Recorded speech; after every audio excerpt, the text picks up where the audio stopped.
राजस्थानी भाषा में कहावत है कि भाग्य बिना मिले नहीं भली वस्तु को जोग, दाखा पाके बाग में और कागल कंठा रोग। जिस व्यक्ति के प्रारब्ध में अगर कोई कमी है तो सत्संग उसको नसीब नहीं हो सकता। बहुत लंबे सत्संग की आवश्यकता भी नहीं है। जीवन में परिवर्तन एक क्षण का सत्संग ला सकता है।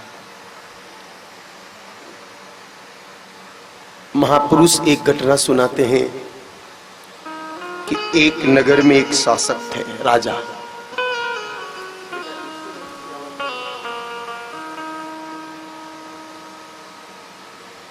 एक दिन उनके पिछले जन्मों का कोई कर्म जागृत हुआ, सदकर्म, कि उनके द्वार पर एक संत पधारे।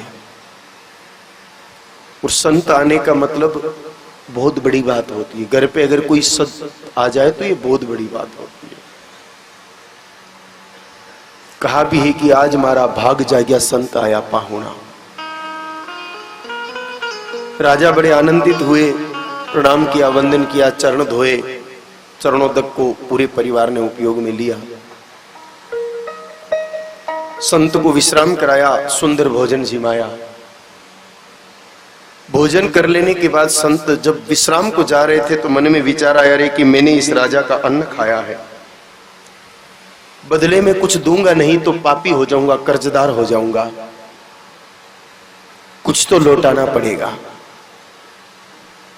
कई बार लोग एक प्रश्न करते हैं कि संत और असंत में हम भेद कैसे करें। तो सरल तरीका यही है कि जिसके जीवन में देने का भाव हो वो संत और लेने का भाव हो वो असंत। मन में प्रश्न आया रे कि इस राजा का अन्न खा लिया है, कुछ तो देना पड़ेगा। धनपति होने का आशीर्वाद देने से कोई फायदा नहीं, क्योंकि घी में घी तो ग्रस्त लोग डालते हैं। जहां अभाव हो वहां कुछ देना चाहिए। राजा के पास तो पहले ही बहुत धन संपत्ति है। ये तो गृहस्थों की प्रक्रिया है कि जिसके पास बहुत ज्यादा पैसा हो वो अगर किसी से मांगे कि भाई जी 200 रुपया दे दो तो उन्हें 400 दे देवे, और कोई गरीब 2 रुपया मांग ले तो इन्हें भी दुत्कार देवे। जिसके पास हो उसको सब देना चाहते हैं, जिसके पास नहीं हो उसको नहीं देना। ये गृहस्थों की और सामान्य जनों की स्थिति है। संत ने मन में विचार किया कि राजा के पास धन दौलत की कोई कमी नहीं, ऐसा आशीर्वाद इसको दे भी दूं तो लाभ क्या होगा। राजा की दिनचर्या को देख करके संत ये जान गए कि इसको कभी सत्संग नहीं मिला है, इसको एक बार सत्संग दे दिया जाए तो शुभ होगा। ऐसा विचार करके पूरे परिवार को बिठाया संत ने और सत्संग प्रारंभ किया। राजा को पूछा पहले कभी सत्संग मिला कि नहीं मिला। फिर मन में विचार आया रे कि इनको बड़ी बड़ी वेदों की, उपनिषदों की बातें बताने से लाभ होगा भी नहीं, क्योंकि ये तो प्रथम क्लास का विद्यार्थी है, इसको बड़ी क्लास की बात बताने से लाभ नहीं है। साधारण चर्चा ही करना ठीक रहेगा। इसलिए संत ने पूछा रे राजा कितनी बजे उठते हो। राजा ने एक सोचा रे कि संत के सामने झूठ बोलना तो ठीक नहीं है। कहा महाराज 8 बजे उठता हूं। संत ने कहा राजा तुम्हें दुनिया की व्यवस्थाओं को संभालना है, तुम शासक हो, तुम्हारी बुद्धि तेज होनी चाहिए। और जो व्यक्ति सूर्योदय के बाद उठता है उसकी बुद्धि धीरे धीरे मंद होती चली जाती है।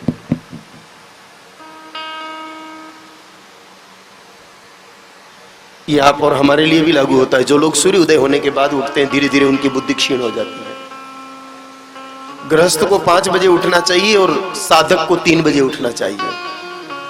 जो सदगुरु की शरण ले चुके और जो ध्यान साधना में रत हो चुके हैं उनको 3 बजे उठ जाना चाहिए। जो 3 बजे बाद, जो भक्त 3 बजे, गृहस्थ जो सामान्य केवल कमाने धमाने, खाने पीने और सोने के लिए जी रहे हैं उनके लिए 5 बजे का विधान है। जो किसी सदगुरु की शरणागति ले चुके हैं और माला जपने का काम या नाम जप का काम या ध्यान साधना का काम शुरू कर चुके हैं उनको 3 बजे हर हाल में उठना चाहिए। सदगुरु की शरणागति लेने के बाद भी जो जीव 3 बजे बाद उठता है उसको तो सिद्धि हासिल हो ही नहीं सकती। कहा राजा सूर्योदय से पहले उठ जाया करो। कहा जी गुरुदेव करूंगा। दूसरा प्रश्न किया राजा उठ के क्या करते हो। कहा महाराज बहुत भूख लगती है, मैं तो खाता हूं, उठते के नाश्ता करता हूं। कहा राजा ये भी ठीक नहीं है, उठ के सबसे पहले स्नान करना चाहिए। क्योंकि रात को जब तुम सोते हो तो निद्रा अर्ध मृत्यु के समान होती है, आधी मौत है नींद। तो जब किसी और के शव को जलाने के लिए जाते हो तो लौट के आते हो तो स्नान करते हो, खुद ही मुर्दा बन करके 5 घंटे पड़े रहते हो और उठ करके अगर रसोई घर में घुस जाते हो तो महापाप है। चाहे स्त्री हो या पुरुष हो, बिना स्नान के कभी भी रसोई घर में प्रवेश नहीं करना चाहिए। मैंने प्रथम दिन भी निवेदन किया था कि रसोई घर तो माता अन्नपूर्णा का मंदिर है। जिस प्रकार भगवती सावित्री जी के मंदिर में हम लोग बिना स्नान के नहीं जाते, वैसे रसोई घर में भी बिना स्नान के प्रवेश नहीं करना चाहिए। कुछ माताएं सोचती है कि पहली ना ले तो बाद में चक्कर पड़े लो, झाड़ू पोछा बर्तन भांडा खानो पीनो सब करला, दिन में मस्ती सुना वाला रगड़ रगड़ नानो वे तो आखो दिन पड़ियो, बाद में दोबारा ना लीजो, लेकिन सुबह 4 लोटा पानी तो शरीर पे डाल ही देना चाहिए। कहा राजन सबसे पहले स्नान करो, मन की शुद्धि के साथ साथ तन की शुद्धि भी जरूरी है। जी महाराज करूंगा। राजा ने विचार किया, जिंदगी में पहली बार कोई संत की कृपा हुई है, इनकी बात मान के देखनी चाहिए। कुछ दिन जल्दी उठ के नहा के देखते हैं, फायदा हुआ तो ठीक, नहीं तो अपने 8 बजे वाला प्रोग्राम वापस शुरू कर देंगे। दिक्कत क्या है, हाथ में तो अपने हैं भाई। टीवी पे कोई एडवर्टाइजमेंट आवे, कहीं चीज ने चोखी बतावे तो थे लान प्रयोग करो, देखो कि यो साबुन चोखो होवेला तो और दोबारा लावाला, और खोटो होवेला तो खत्म मामलो। तो ये कभी संत की वाणी के साथ भी कर लिया करो। कोई संत उपदेश दे तो ट्राई करके तो देखो, 1 बार 2 बार 5 बार करके देखो, लाभ हो तो ठीक, नहीं तो आप अपने मर्जी के मालिक को दोबारा बदल सकते हो। राजा ने ऐसा ही किया। सुबह सुबह जल्दी उठे, स्नान करने के लिए घाट पर गए, नदी पर। नदी पर जाकर देखा तो वो संत महात्मा तो पहले ही स्नान करके नदी के घाट पर ध्यान कर रहे थे। राजा जैसे नदी जल में उतरे, संत के ध्यान का समय पूरा हुआ, आंखें खोली, राजा ने देखा एक बगुला नदी के किनारे बैठा हुआ था। बगुले को भूख लगी थी, सुबह सुबह बगुला आया, एक टांग पर खड़ा हो गया, पानी में देखने लगा। कोई मछली नजर आई छोटी सी, बगुले ने चोंच डाली, खा लिया और पत्थर पर अपनी चोंच को घिस लिया। हर बार वो बगुला यही करता, कोई भी कीड़ा मकोड़ा पानी में दिखता, चोंच डालता, उसको खाता और पत्थर पर अपनी चोंच को साफ कर लेता। संत ने उस बगुले की हरकत को देखा और मन में विचार किया कि बगुले तेरे कोई भोला आदमी देख ले तो सोचे कि कोई सिद्ध महात्मा है, सुबह सुबह एक टांग पर खड़ा होकर के मंजन कर रहा है, लेकिन तू हकीकत में क्या कर रहा है ये मुझे पता है। और इसी बात को उन संत ने एक दोहे के रूप में बगुले के माध्यम से अपने आप को समझाया।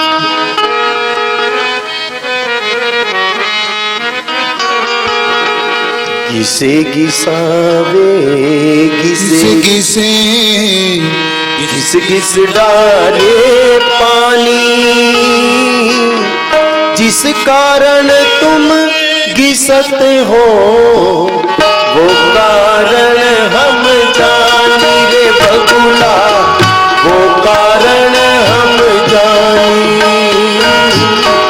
वो कारण हम जानी रे बगुला, वो कारण हम जानी। घिसे घिसावे घिसे घिसे घिस घिस डाले पानी, घिसे घिसावे घिसे घिसे घिस घिस डाले पानी, यही कारण तुम घिसत हो वो कारण हम जानी रे बगुला, वो कारण हम जानी।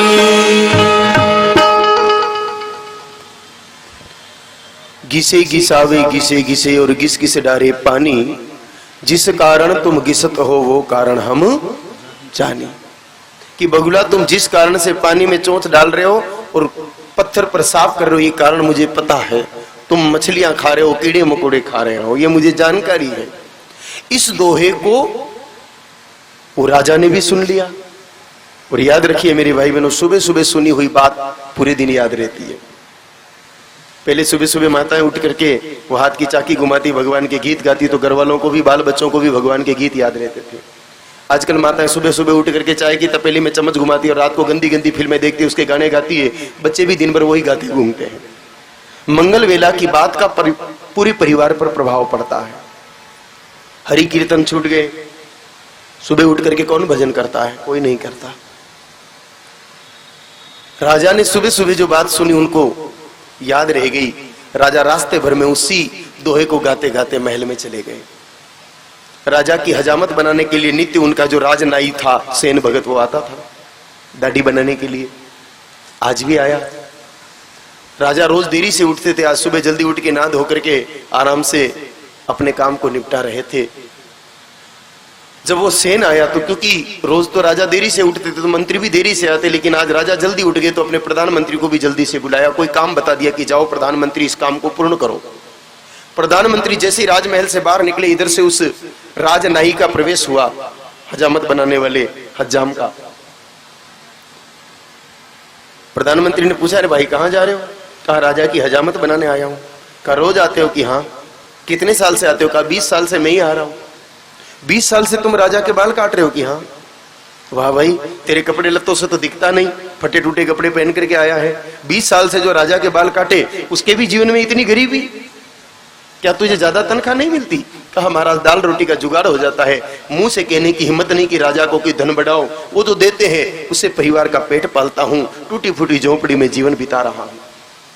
प्रधानमंत्री ने थोड़ी देर कुछ सोचा और कहा राजा का नाई होने के बावजूद तू इतना गरीब है, रे सेन भगत तू मेरी बात मान ले तो मैं तुझे रातों रात करोड़पति बना सकता हूं। कहा मुझे क्या करना पड़ेगा? कहा कुछ भी नहीं करना, रोज उस तरह यहां चलाते हो, आज इधर चला देना। भाई तुमसे ज्यादा नजदीक राजा के पास हथियार लेके दूसरा कोई जा ही नहीं सकता। जैसे ही तुम दाढ़ी बनाना शुरू करो, थोड़ा सा उस तरह इधर घुमाना, राजा मर जाएगा, मैं राजा बन जाऊंगा और तुझे 1 करोड़ सोने के सिक्के दूंगा। लोभ का कोई हिसाब नहीं है मेरे भाई बहनों। लोभ को पाप का बाप बताया है। मन में जब लोभ पैदा होता है तो पाप जगता है। मन में पाप जग गया धन के लोभ से। नाई ने तय कर लिया कि आखिरी उम्र बाल काट के क्या हासिल किया, एक बार गला काटने से अगर जन्म जन्मांतर की गरीबी मिट रही है तो ये काम कर ही लेना चाहिए। ऐसा विचार करके नाई जैसे अंदर गया, अब रोज तो दाढ़ी पर नजर रहती थी, कभी गर्दन पे ध्यान दिया नहीं, आज पहली बार गर्दन पर नजर डाली। अब राजपूत शरीर, क्षत्रिय, ये भारी गर्दन। नाई ने सोचा रे मेरे उस तरह से गर्दन कटेगी कि नहीं कटेगी, नहीं कटा और नहीं मरा तो मेरे को मरना पड़ जाएगा। तो नाई ने सोचा उस्तरे को थोड़ा तेज कर लूं। अब आजकल तो वो ब्लेड वाले उस्तरे आ गए, पहले धार लगाने वाले उस्तरे होते थे। अपने झोले में से सिल्ली निकाली, उस पे पानी डाला और उस उस्तरे को घिसने लगा कि धार तेज कर दूं।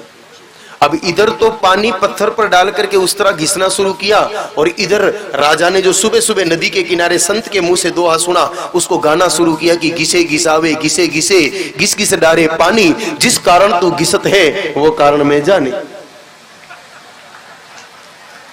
नाई के होश उड़ गए कि राजा को पता कैसे चल गया। लगता है वो संत अंतरायामी थे और उन्होंने राजा को कोई मंत्र दिया। राजा भी इस बात को जान गया कि मैं उस तरह क्यों तेज कर रहा हूं। दोबारा राजा ने जैसे ही कहा कि घिसे घिसावे घिसे घिसे घिस घिस डारे पानी, यही कारण तुम घिसत हो वो कारण मैं जानी। नाई ने उस तरह फेंका और राजा के दोनों पैर पकड़ लिए। कहा महाराज क्षमा। राजा ने सोचा रे इसको क्या हो गया अचानक, लेकिन राजा तो राजा थे इसलिए पूछा हाँ बोल क्या हुआ। कहा महाराज मेरी गलती नहीं है। तो बता किसकी है। कहा वो आपके प्रधानमंत्री ने। कहा बता क्या कहा। अब सारा खुद ही बोले जा रहा है कि मैं तो आपकी दाढ़ी बनाने आया, लेकिन उसने कहा रे तू उस तरह नहीं, राजा की दाढ़ी की जगह तू गर्दन पर चला देना, राजा मर गया तो मैं राजा बनूंगा और तुझे करोड़पति बना दूंगा। महाराज लोभ में गलती हो गई, क्षमा करें। आपको पता नहीं कैसे पता चल गया कि मैं उस तरह क्यों तेज कर रहा था।